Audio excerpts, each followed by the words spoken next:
Now, Congressman Hakeem Jeffries of New York, he's chairman of the House Democratic Caucus. Mr. Chairman, it's great to have you back on the show this morning. I just want to get your reaction to what we've seen all week. This leak first reported by Politico that Roe versus Wade likely, not for certain yet, but likely will be overturned come June by the Supreme Court. What is the fallout in your district, for example, in the 8th District of New York? What do you expect to see?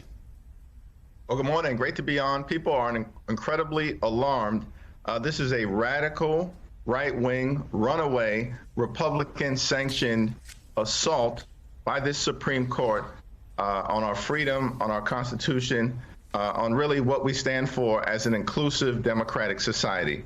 And so the battle lines have been drawn and the stakes are very crystallized. You either stand on the side of freedom or you stand on the side of tyranny. You stand on the side of a woman's freedom to make her own healthcare decisions, or you stand on the side of government-mandated pregnancies, even in the case of rape or incest. You stand on the side of the Constitution or you stand on the side of the cult, which wants to impose its values on the rest of us. So what are you telling, Mr. Chairman, people in your district, but also just Democrats? And by the way, not just Democrats, as Mika points out, women and their families across the country are deeply concerned about what may be coming here. What are you telling them in terms of recourse? What can you do as a political leader? What can citizens be doing right now? If the Supreme Court is in fact going to overturn Roe versus Wade, there's nothing they can do about that. But what's next? What recourse do they have? Well, it's important to get active, get engaged, and get into some good trouble. And I think from my standpoint, that means exercise your right to protest in the First Amendment, to petition your government, to demand that the government act in ways that are consistent with our values. I think an initial step means making sure that state legislative bodies across the country are actually not rolling back the woman's right to choose and her freedom to make her own healthcare decisions, that we can strengthen those rights as we've done here in New York State. But it's also going to be important not just to protest, not just to petition your government, but to vote like your life depends on it, because your quality of life clearly depends on it. Congressman, let me ask you to look into the future 6 months from now when the fall elections occur.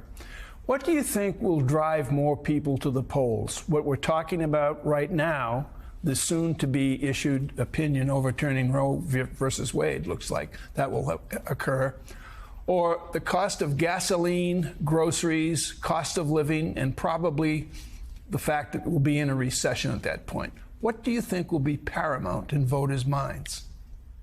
Well, it's going to be an all-of-the-above approach, I believe, because everything at stake. This is an extraordinary constellation of issues.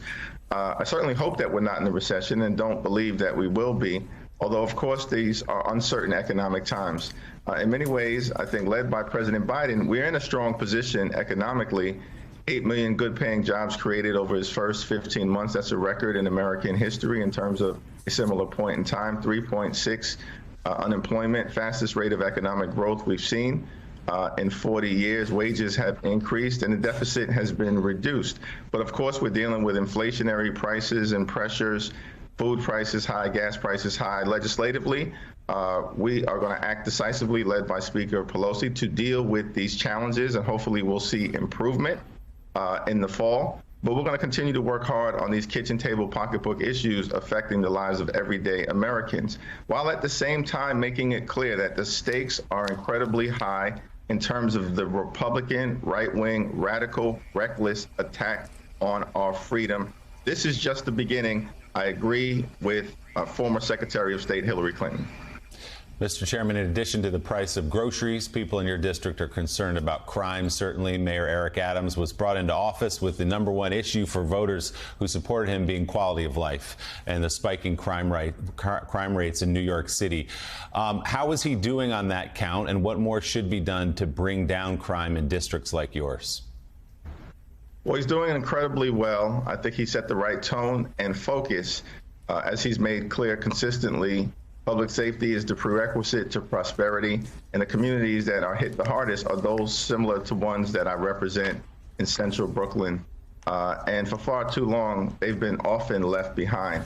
I think both making sure we strengthen the relationship between the police and the community with neighborhood-based policing and law enforcement initiatives that respect the Constitution and fairness and address the drivers of crime, not randomly go after people who may just be black and brown wearing the wrong things. I think that's going to continue to be important.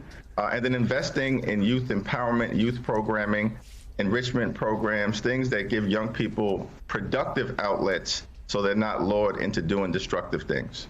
Before I let you go, Mr. Chairman, I want to ask you about the redistricting fight that's going on in the state of New York right now. If you can explain for our viewers what exactly has been going on, as this Times reports, National Democrats are making a last-ditch attempt to get the maps which favor, in this case anyway, Democrats reinstated. What does that fight look like, and why is it such an important issue for you? Well, redistricting is incredibly important because it basically determines how the voice of the people will be able to be expressed both for state legislative lines and congressional lines for a 10-year period of time. And so the most important principle for me is making sure that everyone has an opportunity to weigh in. The highest court here in New York State has thrown out the lines, both congressional and state legislative, claiming that they were in violation of the Constitution. Two things have now happened that are extraordinary. One, instead of giving the legislature, the people's elected representatives, an opportunity to cure the defects that the court may see, which happened in every other part of the country, it has thrown this case to a judge in Steuben County in the Village of Hope, which is closer to Cleveland, Pittsburgh, and Toronto than it is to the people of the city of New York and downstate, where the majority of people are located. And there's a single hearing today, a single hearing that almost no one from downstate New York can get to have their voices heard. So we've got to open up this process, because if there's a fair process, not a flawed process, we'll get fair lines. That hearing's in the Village of Bath, about 300 miles from New York City, as you say. Chairman of the House Democratic Caucus, Congressman Hakeem Jeffries, thanks for your time this morning. We appreciate it.